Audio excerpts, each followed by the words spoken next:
Bonjour, bienvenue dans cette vidéo. Aujourd'hui, on va s'intéresser à savoir comment on peut identifier une personne qui vous ment. Bah oui, c'est des choses qui arrivent évidemment, les gens ne disent pas toujours la vérité. Alors comme je dis, il y a souvent les petits mensonges qui sont mignons, votre petit qui a volé du chocolat dans le placard, qui a du chocolat partout, tu dis c'est toi qui l'as pris. Non, non, c'est pas moi, maman. Bon, c'est mignon. Puis il y a des mensonges qui peuvent être plus graves, qui peuvent avoir des répercussions vraiment dramatiques dans la vie. Donc c'est important, il m'a semblé, par rapport aux vidéos que j'ai pu faire précédemment sur les pervers narcissiques, où vous m'avez mis énormément de commentaires, pardon, et vraiment je vous remercie pour ça, pour les échanges qu'il y a entre nous. Ça me touche énormément. Comme je vous l'ai dit, déjà, je lis tous les commentaires, vraiment. Et j'essaye de répondre à un maximum de personnes. Et je me suis rendu compte que le mensonge, c'est quelque chose qui ressortait vraiment, d'où cette vidéo. Comment identifier un menteur, une menteuse, avec des indices. Alors, je me suis basée un peu sur, parce que j'ai pas le savoir inné là-dessus, je me suis basée sur les travaux d'un psychologue américain qui s'appelle Paul Ekman, et qui a servi de modèle, par exemple, pour la série Lie to Me. Je ne sais pas si vous vous rappelez, il y a quelques années, moi j'ai adoré cette série, où justement on décrypte un petit peu les micro-expressions, on décrypte la posture du corps, tous les gestes, etc. Et donc c'est un petit peu là-dessus qu'on va se baser. Donc moi je vous propose déjà 10 indices qui vont vous permettre de repérer si une personne est en train de vous mentir ou pas, tout simplement. En sachant que le premier indice de tous, indice 0 même, on va dire, c'est un petit peu l'intuition. Parfois, on sent que la personne n'est pas claire, elle n'est pas nette. Donc, si vous avez déjà cette petite alarme, fiez-vous aux 10 indices que je vais vous donner pour renforcer ou pas votre ressenti, votre intuition. Alors, premier indice, déjà, quand une personne vous ment et qu'elle est en face de vous et qu'elle vous parle, contrairement à ce qu'on peut croire, la personne n'a pas le regard fuyant, parce qu'on dit toujours un menteur, c'est quelqu'un qui est fourbe, qui regarde sur le côté. En fait, pas du tout. Quelqu'un qui est en train de vous mentir, il va être comme ça, il va vous parler et il va vous regarder droit dans les yeux, comme je le fais là, fixement, pour essayer de valider dans votre regard que vous êtes en train de gober son mensonge. Donc, premier indice, quand une personne a un regard qui est trop fixe, trop rigide comme ça, méfiance. Alors, c'est un indice. Évidemment, il va falloir qu'il y en ait 3, 4, 5 pour que là, vous disiez « Ok, mon coco, tu es en train de me raconter des bobards. » D'accord? Mais le regard fixe. Deuxième indice, c'est quelqu'un qui va changer de posture et au fur et à mesure de la discussion, bon, en général, quand on parle, on est comme ça, assuré, les épaules pas en retrait comme ça, mais voilà. On va beaucoup parler du corps dans cette vidéo parce que c'est vraiment le corps qui est un indice de nous donner justement les indices des mensonges. Pourquoi? Parce que tout simplement, quand une personne ment, ça crée à l'intérieur de son corps énormément de stress et il va falloir que ce stress soit compensé. Et donc, une personne qui ment, deuxième indice, souvent va avoir tendance à un petit peu se courber, à être comme ça. Et moi, j'ai vu des vidéos d'interrogatoires de prisonniers qui avaient commis des meurtres, enfin, c'est des trucs très très lourds et qui mentaient. C'était sur des serial killers. Et à chaque fois, la personne qui était interrogée, au fur et à mesure de l'entretien, ça mettait du temps, se recroquevillait vraiment, était comme ça, et se recroquevillait vraiment parce qu'il y a un besoin de se protéger. Donc observez que le corps peut à un moment donné se recroqueviller, ça peut être un deuxième indice. Après, il y a aussi un indice, par exemple, de hausser les épaules. On a certains chefs d'État, je ne dirai pas le nom, vous l'identifierez rapidement, qui a souvent des petits tics comme ça d'épaule. Est-ce qu'il est toujours honnête dans ce qu'il dit? Question, d'accord? Troisième indice, qui peut vous montrer que quelqu'un n'est pas à l'aise. Alors, là, il faut faire attention avec cet indice, parce que ça peut être aussi du stress. Si c'est une personne qui parle en public, qui est devant vous, qui est impressionnée, ou si c'est quelqu'un qui est intime, qui vous connaît bien, ça change. C'est le fait de se lécher les lèvres, de se mordiller les lèvres, voilà, de triturer au niveau de la bouche. On a en général la gorge qui est sèche, et donc la personne a besoin de retrouver de la salive parce que le stress, justement, ça assèche la bouche. D'ailleurs, il y avait des techniques d'interrogatoire, on ne donnait pas d'eau aux interrogés, ce qui n'est pas très sympa quand même, mais justement pour que le stress augmente et qu'il y ait ces indices-là qui ressortent. Donc, si c'est quelqu'un qui parle en public, c'est peut-être tout simplement du stress, non pas parce qu'il est en train de vous mentir, mais parce qu'il est stressé, tout simplement. Mais si c'est quelqu'un que vous connaissez bien et que vous voyez que je me mordis, j'ai la bouche sèche, là, posez-vous des questions, il y a un indice à creuser, d'accord?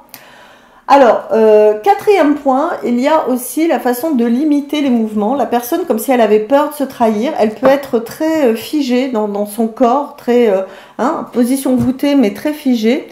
Ou alors, elle va avoir, alors je sais pas si vous voyez, les mains qui, vous savez, on pianote comme ça, on triture un objet, voilà, on essaye de se soulager du stress du mensonge, justement en tenant un objet, en triturant une gomme, en ayant les mains qui bougent et qui vont soulager le stress. Donc ça aussi à observer. Après, une autre chose aussi, quand vous êtes en discussion avec quelqu'un qui est en train de vous mentir, s'il peut se sentir un petit peu sur la défensive, il va avoir tendance à avoir un doigt accusateur, dire non, c'est vous, c'est comme ça. On le voit beaucoup dans les débats avec des hommes et des femmes politiques, où ils sont souvent en train de se montrer du doigt. C'est souvent qu'ils sont pris peut-être à défaut de ce qu'ils disent et qui veulent se défendre.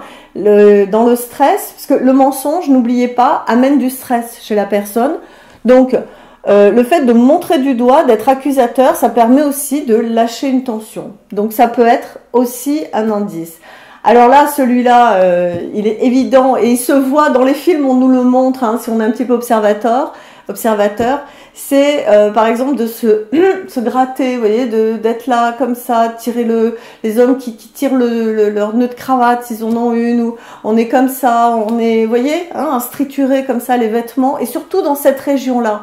Pourquoi dans cette région-là? C'est parce que c'est de la gorge que va partir le mensonge. Donc, la personne est là, elle avale, elle déglutit, elle se gratte. Ça aussi, ça peut être un très très bon indice qui vous permet de vous dire pas net, pas très net là la personne. Septième indice, ça peut être de se protéger le corps. Alors ça, on va le voir plus sur une personne qui est debout en face de vous. Au lieu d'avoir une position où elle est vraiment face à vous, vous allez voir au fur et à mesure du mensonge, mais vraiment si vous observez, c'est amusant. Moi, je l'ai observé un jour et j'avais trouvé ça très drôle. C'est que la personne, elle va vous montrer plus son épaule, comme si elle cherchait à fuir, comme si elle cherchait à prendre la fuite, quoi, à se dégager de ce mensonge dans lequel elle est. Et si on observe les pieds aussi de la personne, vous verrez que les pieds ne sont pas face à vous. Il y a toujours un pied qui essaye de dire « ciao, je m'en vais ». Donc ça, c'est si vous êtes debout. Et pareil, si vous êtes assis face à la personne et qu'elle est vraiment comme ça, vous vous dites il y a un problème. Moi, je sais que quand je reçois en consultation un client ou une cliente et qui s'assoit pas fermement, vous savez, des gens ils se mettent comme ça du bout de la table, ils sont là comme ça. Bon, c'est pas qu'ils veulent me mentir, c'est qu'ils sont stressés et ils sont mal à l'aise. Donc, faut bien identifier. C'est très important la différence entre un grand stress et un mensonge. Mais si vous avez tous ces indices-là, plus la petite intuition, on est peut-être en train de vous mentir, d'accord? Donc, les personnes qui sont sur le côté, les pieds qui partent, on sent que le corps, il n'a qu'une envie, c'est « je m'en vais, je pars ». D'accord? On peut aussi avoir un autre indice, comme ça, c'est donc le 8e, 9e, je sais pas, je suis perdue. On s'en fiche, c'est pas grave. Je vous le mettrai en bas, vous verrez.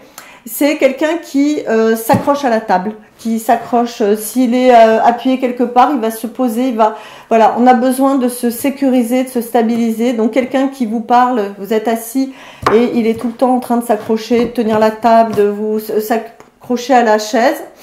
Là, pareil, c'est un indice quand même qui est un petit peu bizarre. Pourquoi tu t'accroches comme ça? C'est pour se rassurer, s'ancrer, se sécuriser et pouvoir continuer dans le mensonge, d'accord? Donc se tourne sur le côté, je vous l'ai dit, et puis les gens qui vont jouer avec leurs cheveux, qui triturent les cheveux comme ça, on le voit plus chez les femmes, ça, voilà, qui sont là comme ça, qui font des boucles, ou alors des gens qui se mordissent, ça je vous l'ai dit, qui vous voyez, qui rectifient le maquillage, qui sont tout le temps en train de limite s'enlever le maquillage, c'est pareil, ce sont des gestes où la personne est mal à l'aise, donc attention à bien identifier si ce n'est pas que du stress. Donc, il faut qu'il y ait plusieurs indices pour que vous soyez sûr que la personne vous ment. Parce que si vous voyez quelqu'un qui se mordit les lèvres et qui fait ça, c'est peut-être juste qu'elle a un peu de stress, elle n'est pas forcément en train de vous dire un énorme mensonge. à vous de discerner un peu, hein, ne soyez pas à être là parano, à vous dire ça y est, elle a fait ci, oh, c'est une menteuse. Mais le grattage, par contre, ça franchement ça je l'ai remarqué, c'est un très très très bon indice. Voilà.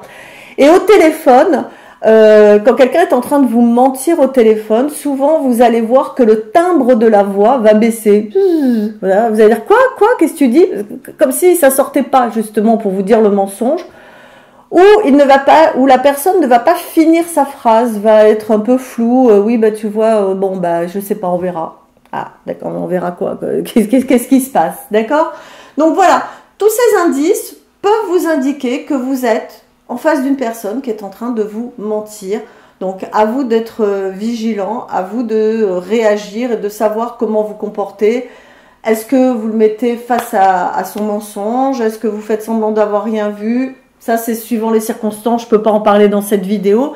En tout cas, voilà, là, vous avez des points de repère qui vont vous permettre de vous aider à identifier une personne qui vous ment. En bonus, je vous propose des petites phrases, il y en a 5, que les menteurs aiment bien dire, justement pour se défendre, pour se défausser quand vous êtes en train de dire « Non mais là, attends, tu es en train de me raconter une histoire, là, il y a un truc qui ne va pas. » Alors, la première phrase, c'est « Je ne veux pas en parler ».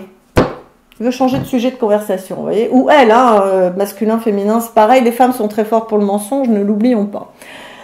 Donc voilà, masculin ou féminin, la personne qui, hop, veut changer de sujet, dit non, non, je ne veux pas en parler. Et essayez quelque chose dans ce cas-là, changez de sujet de conversation, d'accord? Quand on est sur un sujet de conversation qui est important, dans une discussion où les gens sont honnêtes et francs, on va pas passer du coq à l'âne, là vous allez dire, attends, mais on était en train de parler, je sais pas, de voiture, d'un coup tu me parles de rugby, c'est quoi, qu'est-ce qui se passe? Mais quelqu'un qui est en train de vous mentir et à qui vous proposez de changer de sujet de conversation, ah au fait, tu te rappelles, il va s'engouffrer dans la brèche. Au contraire, il sera très content d'esquiver le sujet. Donc ça aussi, ça peut être un indice, c'est le genre de phrase. Et surtout, si vous dites non, je ne veux pas en parler, bah, pourquoi? Qu'est-ce qui se passe? Donc, méfiance. Deuxième phrase, vous me voyez jeter un petit coup d'œil, là j'ai mes notes, hein, vous le savez, de mémoire, je me souviens pas de tout, donc j'ai toujours mes petites notes. Donc deuxième phrase, je n'ai pas fait ça, je ne comprends pas pourquoi tu dis cela. Voilà. Donc la personne est dans le déni, est constamment dans le déni, alors que vous lui dites non, mais tu m'as dit ça et tout. Là on est plus à la limite dans la mauvaise foi, mais mauvaise foi, mensonge, blanc bonnet, bonnet blanc, hein, d'accord? Les gens de mauvaise foi sont souvent de bons menteurs. Donc, je n'ai pas fait ça, je ne comprends pas pourquoi tu dis cela. Donc, vous essayez d'argumenter. Et lui, la personne, ça lui permet de réfléchir à ce qu'elle va vous répondre. D'accord? C'est aussi une technique de manipulation. À ce propos, je fais une petite parenthèse. Vous savez que j'ai fait donc des vidéos sur les pervers narcissiques. Et je vais vous mettre en bas de la vidéo les liens sur mes les 3 vidéos sur les pervers narcissiques. Parce que il y a une chose qui est vraiment mais incroyable chez les pervers narcissiques, c'est qu'ils mentent comme ils respirent, d'accord? Ils savent très très bien mentir. Et ce genre de phrase, je n'ai pas fait ça, je ne comprends pas pourquoi tu dis cela, c'est typique d'un pervers narcissique. Donc vous avez le lien dessous. Troisième phrase que peut dire un menteur, comment peut-on m'accuser comme cela? Dis-moi pourquoi, justifie-toi. Et donc pareil, la technique c'est pendant que vous allez vous justifier, c'est d'expliquer ce qui se passe, pourquoi, comment. Lui, il gamberge, il vous écoute pas du tout, il s'en fiche complètement. Il essaye que son mensonge soit bien ficelé et que savoir ce qu'il va vous répondre, d'accord? Donc, il vous renvoie la balle, d'accord? Quatrième phrase. Je ne me souviens pas d'avoir fait ça, c'est genre j'ai complètement oublié quoi. Ben non, j'ai pas dit ça, ben non, j'ai pas fait ça. Donc et il cherche pas à se rappeler hein. Quand vous dites mais si, rappelle-toi, t'avais fait ça, t'avais dit ça, mais non, c'est pas vrai. Et là pareil, hop, esquive, on change de sujet. Ça, c'est classique aussi d'un menteur. Et cinquième point, c'est quand quelqu'un est là, mais honnêtement, je te jure, sincèrement, moi je suis honnête, mais comment? Voilà, il en fait des tonnes sur son honnêteté, sur le fait que non, il ne ment pas, que... Voilà, s'il en fait des tonnes, ça sent pas bon, d'accord? Parce que quelqu'un qui n'a pas menti, Il va vous regarder, il va dire, bah non, je te dis que ça c'est comme ça, c'est ça, ça, ça, et puis c'est tout. Puis après il va dire, bon écoute, je peux me justifier pendant 10 ans, moi je sais ce que j'ai fait. Alors que le menteur, il va vous rajouter une couche, mais je te jure, mais honnêtement, mais je t'assure. Et puis il va vous mentir, vous savez, honnêtement, je te jure, bien droit dans les yeux comme ça. Tiens, bah oui, honnêtement, je te jure. Donc voilà, ça c'est des petits indices, des petites phrases qui peuvent vous aider à repérer un menteur. Alors, j'ai une question avant de terminer la vidéo. Est-ce que vous avez un indice qui vraiment met un truc sûr, où vous vous êtes rendu compte à chaque fois que vous observez ça chez quelqu'un, bim, la personne est en train de vous mentir. Donc, mettez-le en commentaire. Et une phrase de menteur qui est vraiment venue de façon récurrente chez des amis, parents, collègues, voilà, d'accord? Donc ça c'est important parce que ça permet aux autres de lire et puis d'élargir un petit peu notre connaissance sur le sujet. Voilà, c'est terminé pour cette vidéo, j'espère que ça vous a plu. Alors évidemment, vous pouvez mettre un petit pouce. Si vous n'êtes pas abonné, pensez à vous abonner à la chaîne et vous cliquez à gauche sur la petite cloche de notification. Pourquoi? Parce que ça vous permet de recevoir les vidéos à chaque fois qu'elles sortent. Parce que des fois, YouTube, ils oublient d'envoyer les vidéos. C'est dommage. Dommage d'en louper une quand même, d'accord? Donc, vous partagez aussi la vidéo si elle vous a plu. Et laissez-moi un commentaire. Ça, j'adore les commentaires. Vraiment, c'est ce qui me fait le plus plaisir. Je vous le dis à chaque fois. Voilà, merci beaucoup, passez une belle semaine, je vous dis à bientôt pour une prochaine vidéo. Au revoir, ciao.